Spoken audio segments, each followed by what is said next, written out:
Our NFL preview continues on RobertWalshow.com. We are now joined by Ken Marangolo of HogsHaven.com. We're going to talk about the Washington Redskins. Ken, thanks for being with us. Oh, man, it's a pleasure. Pleasure, John. Now, the Redskins. There have been a gaggle of quarterbacks, double-digit losses the last two seasons. And now it's Rex Grossman maybe emerging in the quarterback controversy. That's the latest I've read under your byline on HogsHaven.com.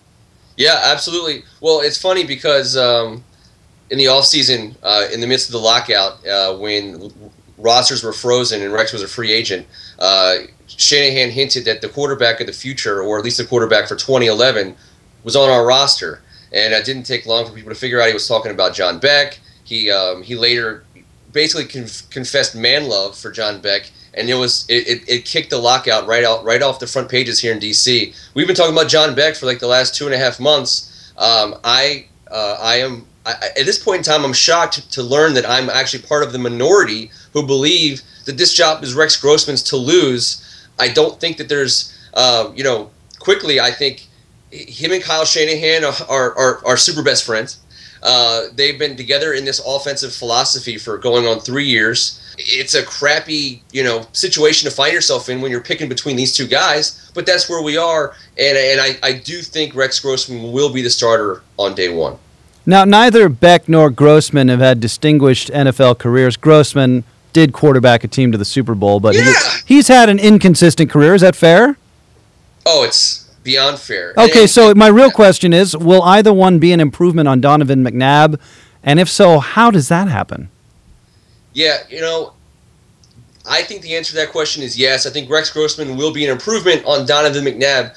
I think I think Donovan McNabb is a far better NFL quarterback than both of these guys. However, he's an old dog that we try to teach some new tricks to, and Rex on the other side of the coin, you got Rex Grossman, who's he's fluent in this offense. He's comfortable with this system, and more so probably than in anything else.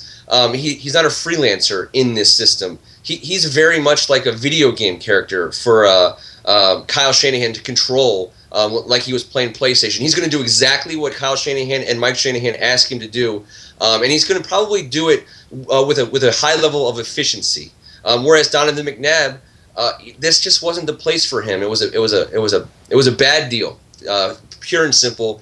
Answer to your question: I do think Rex Grossman represents an upgrade in this offense for us. How long does the Shanahan regime have, and can you put a number on what they need to avoid in the loss column or make in the win column? Because 2 years in a row now, double-digit losses. I tell you what, Mike Shanahan is the latest in a long line of Washington, D.C. personnel that must have naked pictures of Dan Snyder, because I promise you, he can lose for years and not get fired. And I'll be honest, Dan Snyder doesn't have anywhere else to go. He's fired people left and right. He's chewed through coaches. They already tried Joe Gibbs again. That's right. And Vinny Serrato. I mean, hell, Vinny Serrato stuck around for a decade, and that guy is a joke. And that's being nice about it. That's being nice about it, and that's me being nice about it. I don't have anything nice to say. I'm going to move on to Mike Shanahan. This guy is a proven coach in the National Football League, probably on the Hall of Fame level. He's an elite guy, and Dan Snyder got him to come to DC. If Dan Snyder gets rid of this guy before 5 years is up, I don't know who else he's going to convince. Who else he's going to be able to convince that he'll give a long chance to. He's got to prove that he can suffer through some of this stuff. And Mike Shanahan told Snyder, point blank, there's a right way to do this and there's a wrong way to do this. I don't intend to take shortcuts. I don't intend to be one player away every single year I'm here. And what you're seeing now is growth. And for years, the Washington Redskins organization has failed to allow this team to suffer through the losses that are necessary for a team to get good again. And that's where we are right now. And what you're looking at is a roster full of young, unproven guys.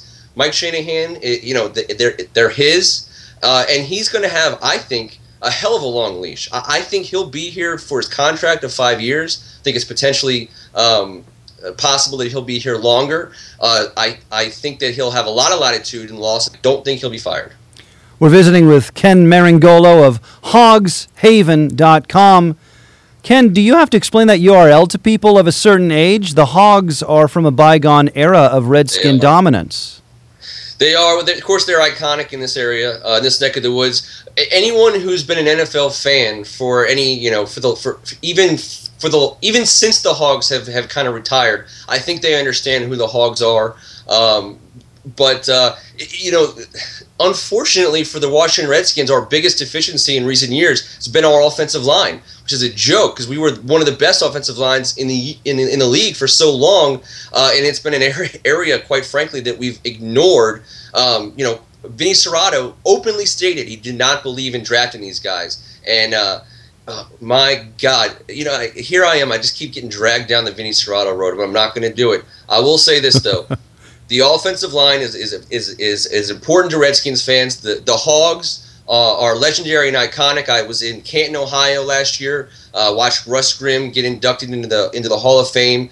All the guys were there. All the old guys were there, and they take a lot of pride in being an iconic offensive line. And I promise you that until we get back to that kind of until we get serious about having a good offensive line, we're not going to be good. And I think part of what being Hogs Haven is all about is saying, you know what, Bobby Beathard said it best, someone from out you guys' way. He said, you know what, the game of football is won and lost on the line of scrimmage, defensively and offensively, and consequently, those have been our biggest problems in the last 10 years. Well, Ken, we'll draw up the counter tray and run it here in the studio just for old time's sake.